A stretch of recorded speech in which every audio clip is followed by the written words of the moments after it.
Eu convido agora, então, em nome, né, dos órgãos de preservação de cultura da cidade, da Funalfa, a Fernanda Amaral, supervisora do Programa Cultural da Lei Murilo Mendes, e a Karina Miguel, da Supervisão de Pesquisa e Memória e Educação Patrimonial da Funalfa. Obrigada. Quem vai começar, Karina? Você que sabe. Posso começar então, Fernanda? Pode, vou por ordem alfabética. Boa tarde a todos, é um prazer estar aqui com vocês, participando dessa mesa redonda. Falar um pouquinho do nosso trabalho, e é até difícil, né, depois dessas duas falas tão importantes, de duas pesquisadoras de peso também aqui da cidade. Eu sou historiadora, atualmente atuo como responsável pela supervisão de pesquisa, memória e educação lá da Funalfa, que é basicamente lidar com os bens tombados, né, e registrados no município, lá na EDPAC, e também agora do acervo da divisão de memória. Divisão essa que foi incorporada à EDPAC no ano passado, né, em 2019, e aí eu assumi esse compromisso, esse desafio também dessa gestão desses documentos. É importante dizer que, né, eu não sou, embora seja historiadora, não sou pesquisadora dessa área, né, eu sou mestre em História Social pela UFRJ, o meu trabalho tem a ver com historiografia do golpe militar, né, e o período da ditadura. Eu defendi minha dissertação lá em 2016 e assumi na Funalfa em 2017 com esse desafio de trabalhar com um objeto bem diferente daquilo que eu estava acostumada, né, que é com o patrimônio cultural. E o que eu venho percebendo de lá para cá, né, no meu trabalho também, é a grande necessidade de pesquisa que a gente ainda tem na cidade. Parece que não, né? Que muito já estava sendo esgotado, que muito já se pesquisou, mas nas minhas pesquisas lá, tanto para a EDPAC e agora na memória, percebe-se o grande volume de possibilidades ao pesquisador que os centros de documentação e de pesquisa que a nossa cidade tem oferecem. Eu acho que a fala da Elione trouxe um pouco dessa perspectiva, e acho que é um pouco nesse caminho que eu e a Fernanda vamos falar um pouquinho aqui para vocês. Então, enquanto gestoras da Funalfa, né, que trabalhamos com esses acervos.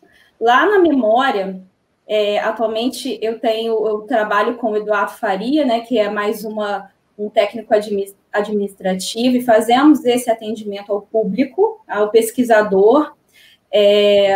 Atualmente temos 8 coleções no nosso acervo. Basicamente, audiovisual e também alguns outros acervos documentais que eu vou listar para vocês, né? Então, o mais antigo deles, inclusive anterior à própria criação da Funalfa, é o Museu da Imagem e do Som, que foi idealizado em 1974 pelo Dormir Veli Nóbrega e foi, de fato, fundado em 76, né, enquanto um local para acolhimento de entrevistas, memórias e histórias de personalidades da cidade. E é curiosa essa questão dessa listagem, né, de quais eram essas pessoas que eram entrevistadas.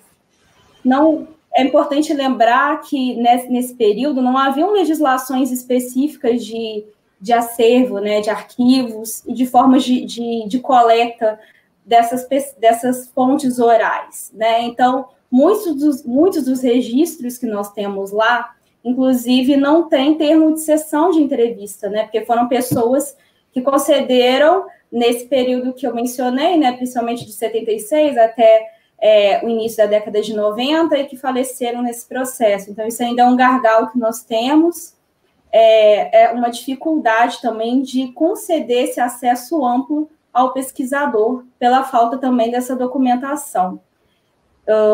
Atualmente, são 122 depoimentos entre 1976 e 2016. É importante notar que, a partir de 2005, já sobre responsabilidade da Hilda e do Nilo, iniciou-se processos de coleta de entrevistas para outros projetos. e essas entrevistas eram armazenadas também nessa relação do Museu da Imagem e do Som. Pensando um pouco no nosso tema, né, naquilo que nós conversaríamos aqui hoje, que são memórias silenciadas e a invisibilidade, eu fiz um levantamento muito básico, muito preliminar, daquilo que seriam a diferenciação por gênero, porque nós não tem uma especificação nessa listagem de quantas pessoas eram mulheres, quantas dessas eram brancas, pretas, enfim, nós não temos esse controle. Para a gente ter essa relação de quais são esses nomes, né, e fazer essa diferenciação, precisaria de um pesquisador se debruçar nessas fontes. Então, dessas 122 entrevistas que eu analisei, apenas entre 1976 e 2005, apenas 5 eram mulheres. Então, eu fiz um pouco dessa diferenciação por gênero. Então, você vê que não tinha uma preocupação e uma diferenciação muito clara de quem seria o objeto dessas entrevistas, né? Então, quando se diz personalidades da cidade, não inclui, de fato, quem seriam essas pessoas, né? Porque homens, e se esses homens eram homens brancos, como a nossa historiografia majoritariamente se construiu, né, a historiografia feita por homens brancos, e as mulheres, onde elas se encontravam. Então, isso criou em mim uma inquietação, e aí eu fui nessas análises a partir, né, avancei um pouco até 2016, então, entre esse período de 2005 a 2016, que é quando o Nilo e a Hilda já estavam à frente da divisão, há uma ampliação dessas pesquisas também para nomes femininos, que é quando se inicia o projeto Memória Bairros. É um grande levantamento que foi feito, principalmente nos bairros Borboleta e São Pedro. Esse projeto ele não teve uma continuidade, mas as entrevistas elas estão lá disponíveis ao pesquisador também, lá na Funalfa. Então, entre 2005 e 2016, já aparecem mais 24 mulheres, sendo que algumas delas, nesses relatos, aparecem junto com os seus maridos, né? Então, percebe-se também o local em que a mulher começa a ser inserida nesse discurso, né? É algo que particularmente me incomoda nas pesquisas que eu faço para os dossiês de tombamento, verificar majoritariamente os nossos relatos, tanto nos jornais e nas fontes documentais que nós temos primárias, são fontes escritas por homens. A exemplo, o livro do José Procópio Filho, Salvo Erro ou Omissão, Gênese Forana, que é muito utilizado, né, por nós, que é um livro em que só contém homens, nomes masculinos. Então, são pequenas biografias de homens. Então, homens brancos, né? Homens brancos. Então, desses homens, no caso, para o próprio audiovisual, quando esse Museu da Imagem e do Som ele é idealizado, mesmo que não houvesse nenhuma motivação muito específica, né? Esses homens continuam sendo mencionados e as suas narrativas continuam sendo ratificadas também pela própria gestão municipal, né? E por esse museu.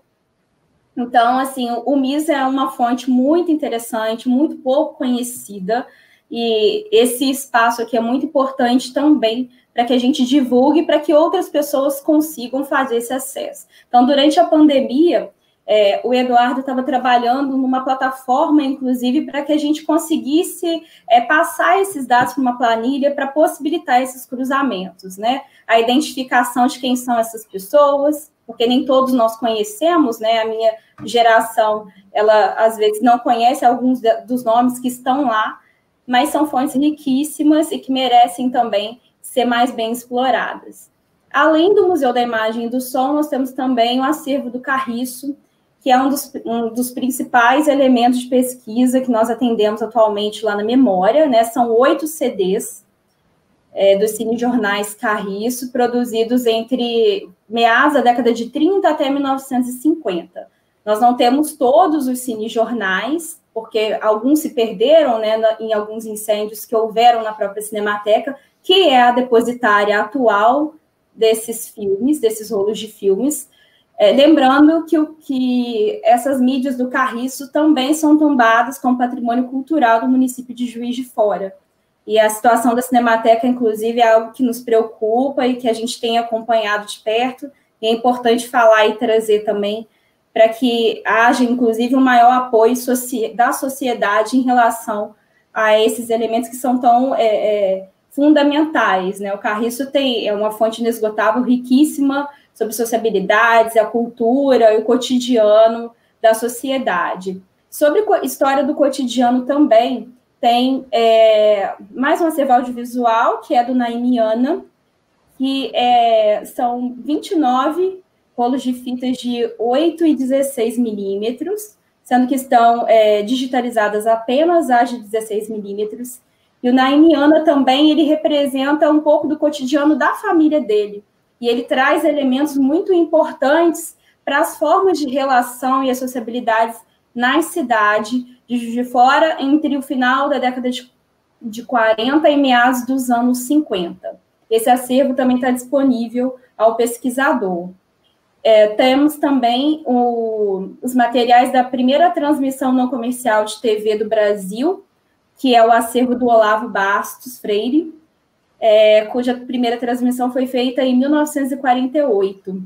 Esse material está na reserva técnica lá da FUNALFA, infelizmente não acessível ao público, porque ele demanda alguns cuidados específicos de manutenção, manuseio, e por enquanto ele não está disponível, infelizmente, à pesquisa. Além desse, temos também o acervo do De Moraes, que é um dos mais plurais que nós temos lá na coleção, lá na divisão de memória, que são partituras, fotografias, filmes, os violões dele, o terno, e alguns elementos também dessa história de ouro do rádio brasileiro, que é muito, muito legal também de se ver. Lembrando que a valsa ao Minas Gerais também foi considerada, no final do ano passado, um bem imaterial do município de Juiz de Fora. Temos ainda o acervo do batuque afro-brasileiro, Nelson Silva, que talvez aqui seja, entre as nossas coleções, a única que tem algum elemento de memória negra também. Esse acervo não está catalogado, é um acervo documental. Nós temos também lá CDs, algumas publicações do batuque. O batuque foi fundado em 1964 e que é um importante elemento de cultura e de forma de relação, de manutenção e preservação, principalmente, da cultura negra em Juiz de Fora. Lembrando que o batuque também é patrimônio material do município desde 2007. Além disso, temos dois outros acervos, o do Melo Reis, ex-prefeito de Juiz de Fora. Então, são recortes, fotografias, principalmente fotografias, e também algumas imagens, som também então, do audiovisual, da gestão dele entre 77 e 1983, também disponíveis à pesquisa. E temos também o acervo do Silva Melo, que é um acervo que está em reserva técnica, não acessível ao público. Então, atualmente é isso que nós temos lá, né? Lá na divisão de patrimônio cultural, nós atendemos também a pesquisadores em geral, interessados em estudar os nossos bens imateriais e também os nossos bens materiais. Estamos lá à disposição para quem tiver interesse. É isso. Então, dando continuidade à fala da Karina, eu vou falar um pouquinho desse meu percurso na FUNALFA e o trabalho hoje que eu faço lá. A gente teve umas mudanças nos últimos anos. Eu entrei na FUNALFA em 2003 e entrei no Museu Mariano Procópio, trabalhei um tempo lá, depois fui para o Centro Cultural Bernardo Mascarenhas e depois, já com o Toninho me levou para a Lei Murilo Mendes, que ainda não era uma divisão, não era um departamento, não era nada. A lei tinha um grande problema, e era uma preocupação dele na época, como superintendente, que houvesse um servidor de carreira lá pela questão da memória da lei, que em alguns momentos chegou a ser apagada, inclusive. Todo o histórico da lei. Eu tive um trabalho, a Adriana, que trabalhou lá antes de mim também, teve que fazer um levantamento manual de acervo e de projetos que tinham sido aprovados. Até a Giovana me pediu uma relação há pouco tempo. Eu falei para ela, Giovana, algumas coisas, como eu entrei em 2010 na lei, algumas coisas eu tinha muito bem diluídas, porque eu passei a catalogar de outra forma, mas as coisas anteriores, eu tenho informações muito rasas sobre os projetos. Eu tenho basicamente o nome do projeto e o proponente. A minha formação, diferente de todo mundo que está aqui, não é na área da história. Eu fiz direito lá na universidade, e quando eu passei no concurso da FUNAF, eu ainda era uma acadêmica, então eu ainda nem sabia se eu ia seguir esse rumo ou não, se eu ia seguir esse caminho da cultura. Mas eu fui me apegando, fui me apaixonando, e depois eu fiz especialização em gestão pública para tentar estudar um pouco dentro da área a importância do que é ser um gestor e me aprimorar mesmo dentro da área. Em relação a essa questão da memória, eu tenho uma memória prática e de vida mesmo. Eu até conversei isso com a Karina. A minha questão é muito mais de experiência do que de pesquisa. E o que eu tenho percebido nos últimos anos é uma carência muito grande de projetos. Eu vou falar agora dentro do tema dessa mesa e, paralelo a isso, dentro da minha área, porque hoje eu estou no programa, aí não acabei de falar. Então, eu estava na Lei Murilo Mendes, que era um setor, não tinha um departamento, não era nada. E com a reforma administrativa que aconteceu em 2018, foi 18, Karina? Essa reforma? 19. Foi criado o Departamento de Fomento à Cultura. E dentro desse Departamento de Fomento, foram inseridos os setores que cuidavam dos editais, tanto da liberação de recursos pela FUNAFA quanto a captação. Então, a lei virou uma supervisão dentro desse departamento. E hoje eu estou lá. E eu trabalho junto a outros editais também. Hoje eu não trabalho só com o edital da Lei Murilo Mendes. A gente recentemente trabalhou no edital na nuvem, estamos agora com a Lei Aldir Blanc, o foco do departamento tem sido os editais em geral. Então, daqui a pouco eu vou falar um pouco da nossa última experiência no Na Nuvem.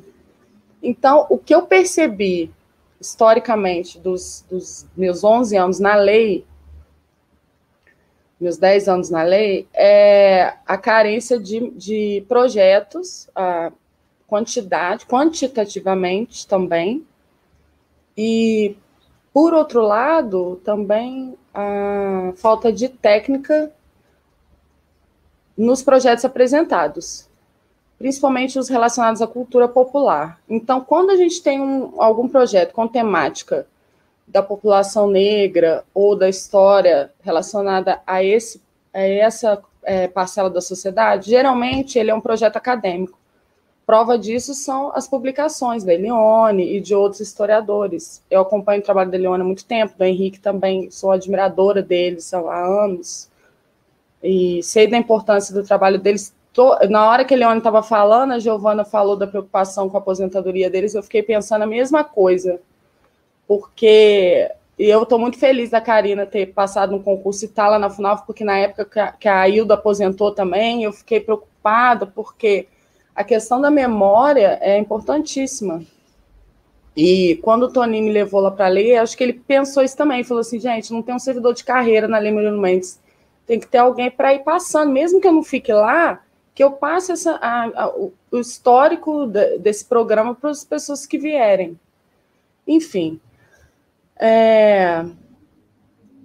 Historicamente, o que acontece especificamente no edital da Lei Murilo Mendes, que eu percebo na prática, porque a procura é muito grande, falar que não tem demanda é mentira. A quantidade de pesquisador que vai lá na lei, como a gente faz distribuição da contrapartida social, que é uma parcela dos livros e CDs e produtos que são publicados, a população vai lá, estudantes principalmente, procurar as publicações. A própria Karina às vezes me pede, eu falo, não tem esse livro, que eu guardo lá no acervo, tem um acervo, que nem tinha esse acervo, a gente montou, quando eu entrei lá, um acervo para ter pelo menos o mínimo de exemplares para não se perder, porque tem obras que foram publicadas pela lei que eu não tenho lá no acervo da Funalfa.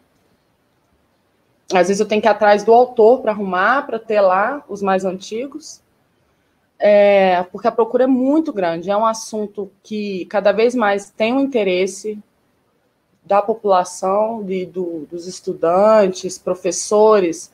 Ou seja, eu fico preocupada e fico estimulando as pessoas a entrarem com projetos com esse tema, com essa temática, principalmente em Juiz de Fora, dessa história. Eu fiquei muito interessada no trabalho da Raquel, eu estou com vontade de ler mais sobre, gostei muito da fala dela. Então, a gente tem dois caminhos. Aí entra um projeto acadêmico ou entra um projeto feito pelas próprias pessoas dessas comunidades que não têm, às vezes, uma formação e tem dificuldade de escrever um projeto que não é fácil, é muito técnico, e elas são reprovadas por simples detalhes técnicos, não por conteúdo, às vezes. E isso é complicado. Então, a gente tem alguns caminhos que são discutidos, de fazer um edital separado para projetos de cultura popular, isso já foi discutido lá. Sistema de cotas, que nós experimentamos agora pela primeira vez no edital na nuvem. E, surpreendentemente, vou falar para vocês porque eu era presidente da comissão, as notas mais altas foram dos projetos que estavam nas cotas. Eu fiquei muito feliz no final, eu comentei, gente, olha só, as notas dos projetos das cotas são as mais altas. Claro que o edital, o edital na nuvem era muito simples, era uma lauda que a pessoa tinha que escrever, não se compara a um projeto da Lei Murilo Mendes, que até porque o recurso da lei é 35 mil, o recurso da nuvem era R$800. Então, não se poderia exigir tanto de uma pessoa para receber um auxílio de R$800. Mas já foi um sinal, a gente pensou no departamento e dialogando também com a classe artística, no Concult, em outros lugares, que seria uma boa experiência pegar um edital mais simples para experimentar pela primeira vez o sistema de cotas dentro de um edital, para ver se funcionava. A minha experiência é positiva, eu achei muito bom, a comissão toda gostou, achou que funcionou muito bem, e não foi necessário, mesmo que não tivesse a cota, não haveria, talvez, prejuízo. Foi uma experiência muito boa. E eu penso que há de haver um avanço, e eu estou otimista com os rumos que a gente tem tomado, apesar de a gente tomar tanta paulada aí na esfera federal e estadual, e eu tenho um otimismo em relação não aos poderosos, mas em relação às pessoas que estão trabalhando, a espaços como esse, a mobilização das pessoas as formiguinhas, né, que não desistem, estão pesquisando, e pessoas com pensamentos que estão oxigenando os espaços. Eu falei com a Karina tempo atrás, a gente não pensava em possibilidades que hoje estão sendo discutidas ali dentro mesmo da Funalfa. Isso é muito bom, estar aqui, eu estou aqui muito mais aprendendo do que para falar alguma coisa que eu tenha a ensinar alguém. Está sendo muito bom, eu quero agradecer muito o convite, estou muito feliz, agradecer a Giovana, dar parabéns a todas as falas, que maravilhosas, e mandar um abraço para o Henrique, que não está aqui, falar para o Leone mandar um abraço para ele, que estou com saudade, tem que ir lá na Funalfa tomar um café quando acabar a pandemia, e estamos sempre à disposição. No momento, devido à pandemia, a gente não está trabalhando com aquele sistema de distribuição de livros. Mas o e-mail, eu vou até falar aqui de uma vez, vou escrever aqui no chat também, o e-mail lá do programa, para quem, caso queira enviar alguma pergunta, alguma dúvida sobre uma obra que tenha sido publicada pela lei, ou relacionada a como faz para entrar no edital. A gente está com previsão ainda de lançar edital esse ano, não sei como está. Ainda está lá na PGM, na Procuradoria, o decreto, mas a nossa expectativa é já deixar um edital aberto para que a nova gestão que entre em janeiro, porque a gente tem eleição esse ano, dê continuidade, não tenha como segurar um edital, que a gente já tenha garantido um edital da Lei Murilo Mendes para 2021. É isso, gente, eu espero ter contribuído de alguma forma, agradecer, dar os parabéns a vocês pelo prêmio do patrimônio, força aí para continuar o trabalho, Obrigada. Bom, eu acho que eu vou dividir a sua pergunta, Giovana, em duas, né? Primeiro, você me perguntou como que a FUNALFA tem pensado a divulgação da memória negra. Os últimos projetos, o último projeto, de fato, que a FUNALFA tinha, que incluía a etnia negra no projeto, era o Festa das Etnias. E que não era só voltado para a memória negra, né? E sim para outras etnias que, inclusive, têm uma grande prevalecência, digamos assim, no nosso cenário historiográfico, como a gente pode dizer. E ela não acontece já há 4 anos. Bom, como eu falei, né, inicialmente, eu assumi a divisão de memória no ano passado, em setembro do ano passado, né, após a aposentadoria do Nilo. Então, a gente ainda está passando por um processo de reestruturação. Inclusive, várias das nossas coleções não são sequer catalogadas. Então, há, sim, uma grande necessidade de constituir, de fato, projetos também que agreguem diferentes perspectivas. Nós não temos nada em andamento nesse sentido. Eu diria que a maior aproximação de projetos atuantes nesse sentido são no Departamento de Acesso à Cultura, que acompanham as Folias de Reis, alguns projetos de cultura popular. Lembrando que nem o Carnaval a gente tem mais na nossa cidade já há pelo menos 2 anos. Então, os próprios locais de participação atual da cultura negra, elas são deficientes, né? O batuque afro-brasileiro também não há nenhuma continuidade, embora seja um bem imaterial do município, não há nenhum projeto relacionado à FUNALFA junto com o batuque, então há uma necessidade muito grande dessa aproximação, e eu entendo que esse também é um papel social, de ser cobrado a todo momento. Então, a gente está aqui enquanto gestores, mas é muito importante, fundamental também, que a sociedade continue nos cobrando, que, infelizmente, o poder público ele atua muito a partir daquilo que lhe é demandado, né? Então, assim, os nossos projetos educativos, inclusive, eles são mais voltados propriamente para o patrimônio, para a educação patrimonial, e que também tem uma prevalência nos últimos anos para os bens materiais e não para os imateriais, e realmente um gargalo nosso. Então, assim, não estou aqui fazendo uma meia-culpa, não, mas há uma deficiência, inclusive, de pessoal, né? A gente, inclusive, nesse momento, estamos lá trabalhando, enfim, com essas dificuldades, e a gente espera que essa situação ela se modifique também, né? Complementando, a sua fala é fundamental. E eu acho, inclusive... A sua fala é fundamental. E eu acho... Microfonia. Agora sim. Refletindo um pouco sobre a sua apresentação, também me recordei que há um traço muito específico na própria Constituição do Museu Mariano Procópio, que é a relação deles com a monarquia, com o império, né? Então, mesmo após a abolição, você romper com essa ideia de que foi uma conquista dos escravos, isso, óbvio que na própria interpretação e no discurso não seria isso o ser elevado, né? E, de fato, a relação de divindade, ou como a princesa Isabel era boazinha. Então, assim, essas relações que continuaram se perpetuar ali nessa memória. Então, eu acho que quando a gente vem falar de silenciamentos, esses silenciamentos eles vão se perpetuando. Eu acho que a fala do Luan também e da Raquel trazem muito isso, né, para o pós-abolição, para esses espaços e para esses lugares de memória que precisam ser revisitados.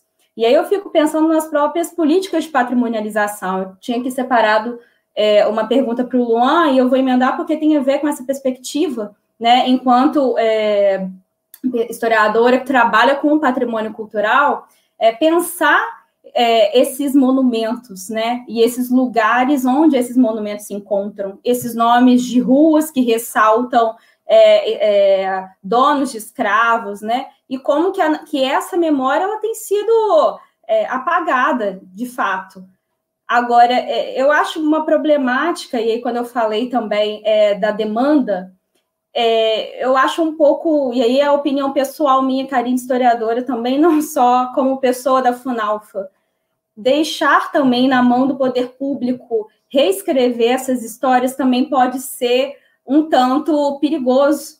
Eu acho que o dado que eu trouxe do Museu da Imagem e do Som reforça esse mecanismo, né? De como que vão perpetuando essa historiografia branca de homens de elite, pessoas que detêm o poder de fala, né? Em que as suas histórias e as suas memórias merecem ser perpetuadas.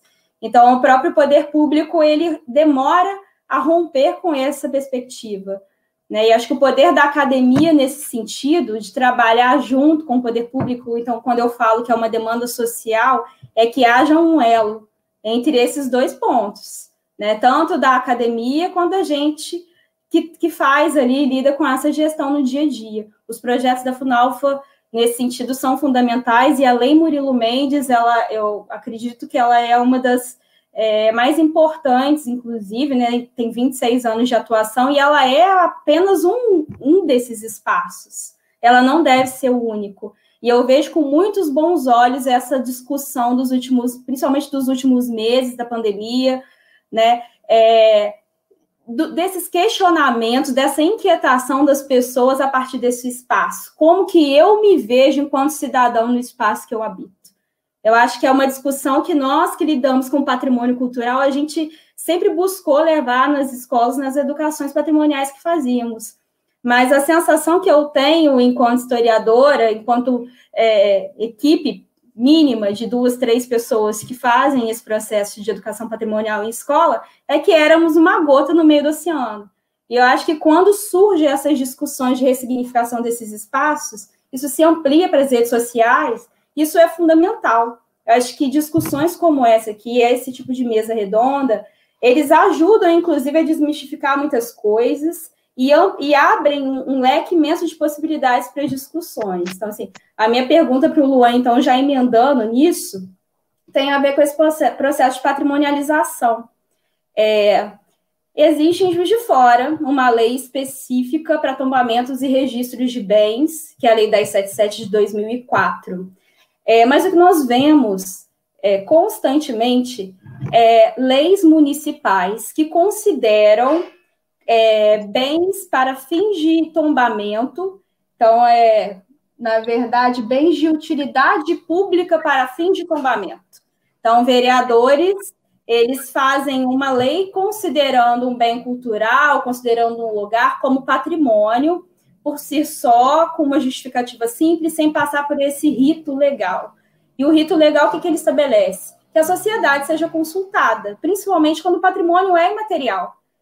Que a sociedade, de fato, consiga ter o seu momento de dizer se aquele local é, sim, para ele, passível de preservação, se existe uma memória urbana em relação àquilo, inclusive dos bens imateriais, né? De que forma que esses bens podem ou não ser patrimonializados. E o Bloco Domésticas de Luxo tem processo de registro de bem material aberto desde 2011, por conta de uma lei de 29 de julho de 2010. Inclusive, foi o meu colega Fabrício que passou aqui enquanto você falava. E eu vejo com muitos bons olhos o seu trabalho e esse momento da gente questionar esses processos, porque nunca houve nenhuma manifestação pública dentro do processo. Então, quando eu falo manifestação, não é só o ato público, né? Mas o ato formal, o cidadão usar o direito dele constituído de peticionar e de se manifestar dentro do processo. Por que isso faz diferença?